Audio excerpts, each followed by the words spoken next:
अस्सलामुअलैकुम smart star readers, I hope you all are doing well. But आजकल आप लोग थोड़े टेंस होंगे बिकॉज बोर्ड के एग्जाम जल्द अज जल्द शुरू होने वाले हैं। मेरी मालूमात के मुताबिक इंडिया में 10 के बोर्ड के एग्जाम फेब में स्टार्ट हो जाएंगे और इसके बाद पाकिस्तान में 10 के बोर्ड के एग्जाम मार्च में स्टार्ट होंगे। और जैसे ही 10 क्लास के एग्जाम खत्म होंगे 12 क्लास के एग्जाम स्टार्ट हो जाएंगे। रीडर्स, एग्जाम इंडिया के हो, पाकिस्तान के हो, 10 के हो, 12 के हो, एग्जाम में टेंशन होती है, स्ट्रेस होता है, डिस्ट्रैक्शन होती है और सबसे बड़ी बात पहाड़ जितना सिलेबस होता है कि उसको इतने थोड़े दिनों में कैसे कवर किया जाए। और इससे भी बढ़कर कि बगैर पढ़े पास कैसे हुआ जाए, तो यकीन माने रीडर, बगैर पढ़े पास नहीं हुआ जा सकता। हाँ, हुआ जा सकता है एक कंडीशन पर कि आप ड्यूरिंग क्लास लेक्चर अटेंटिव हो, आपका माइंड शार्प हो, लेकिन ऐसा करके आप सिर्फ पास हो सकते हैं, टॉप नहीं कर सकते। आजकल मीडियोकर की इतनी वैल्यू नहीं है तो पास होने वाले की क्या होगी। आपने सिर्फ पास नहीं होना, या तो आपको मीडियोकर बनना है या तो टॉपर। या आप पे डिपेंड करता है कि जो भी करना है पहले से अच्छा करना है। रीडर्स, मैं ये बिल्कुल नहीं कहूंगी कि आपने एक पेज लेना है और उस पर अपनी वीकली रूटीन को मेंशन कर लेना है कि इस वीक में मुझे क्या क्या पढ़ना है,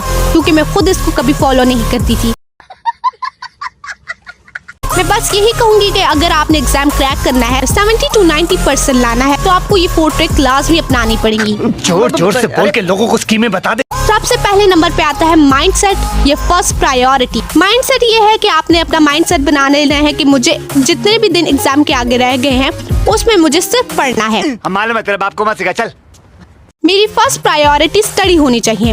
मुझे स्टडी के अलावा कोई काम नहीं करना। अब माइंडसेट तो बन गया है, सबसे पहला काम तो हो गया है। अब दूसरा काम ये कि इतने ज्यादा सिलेबस को कैसे कवर किया जाए इतने थोड़े दिनों में। तो सबसे पहले आपने काउंट करने हैं अपनी बुक के लेसन्स को। फॉर एग्जांपल बायोलॉजी के काउंट कर ले कि 10 चैप्टर हैं, उसके लिए 10 दिन है। मीन टू से कि आपने एक दिन में बायो का एक चैप्टर करना है फुल फ्लैश। इसी तरह उसी दिन में फिजिक्स का एक चैप्टर, केमिस्ट्री का एक चैप्टर और लैंग्वेजेस सब्जेक्ट का भी एक चैप्टर। अब 2 काम तो हो गए हैं, माइंडसेट बन गया है, सिलेबस कवर हो रहा है। बट वेट फॉर इंस्टेंट, आप जो पढ़ रहे हैं वो आपको याद भी हो रहा है या नहीं। Smart star readers, mostly readers क्या करते हैं, सिलेबस को तो कवर कर लेते हैं मगर उसको सही तरीके से याद नहीं करते। फॉर एग्जांपल एक चैप्टर देखा, ऊपर से पढ़ा, उसको शॉर्ट टर्म मेमोरी में सेव किया मगर ब्रेन की लॉन्ग टर्म मेमोरी में सेव किया ही नहीं। अब जबकि लॉन्ग टर्म मेमोरी में सेव किया ही नहीं तो जब एग्जाम देने बैठे तो भूल गए। अगर मैं अपनी बात करूँ तो मैं जब अपनी स्कूल लाइफ में थी तो मेरी एक फ्रेंड थी कि वो कहती थी मुझे फुल 8 के 8 चैप्टर याद हैं। इसके बरक्स मुझे सिर्फ 3 चैप्टर याद होते थे, वो भी सही तरीके से। तो फिर हम सब जब एग्जाम दे के आते थे तो मैं उससे पूछती थी यार पेपर कैसा हुआ, तो वो कहती थी अच्छा हुआ मगर मोस्ट ऑफ द क्वेश्चन मुझे भूल गए। रीडर्स, अब इलामत फिक्र ये है कि भूले क्यों, इसीलिए ना कि उसने सही तरीके से याद नहीं की है। तो आपने ये बात नहीं भूलनी कि जो भी आप याद कर रहे हैं उसको सही तरीके से याद करना है, भले ही थोड़ा हो बट सही हो। अब 3 काम तो हो गए हैं।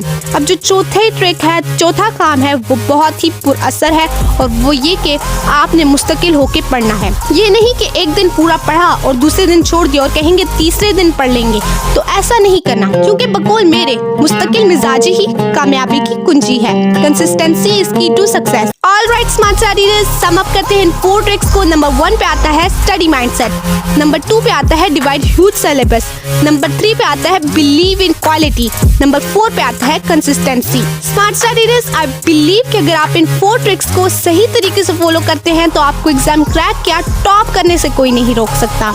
और वैसे भी बकौल डॉक्टर मोहम्मद इल्लामा इकबाल, नहीं है ना उम्मीद इकबाल अपनी कश्ते वीरान से, जरा नम हो तो ये मिट्टी बहुत जरखेज है साकी। स्मार्ट स्टार रीडर्स, अपनी मेंटोर मनाहिल और बुक्का को दीजिए इजाजत। फी अमानिल्लाह।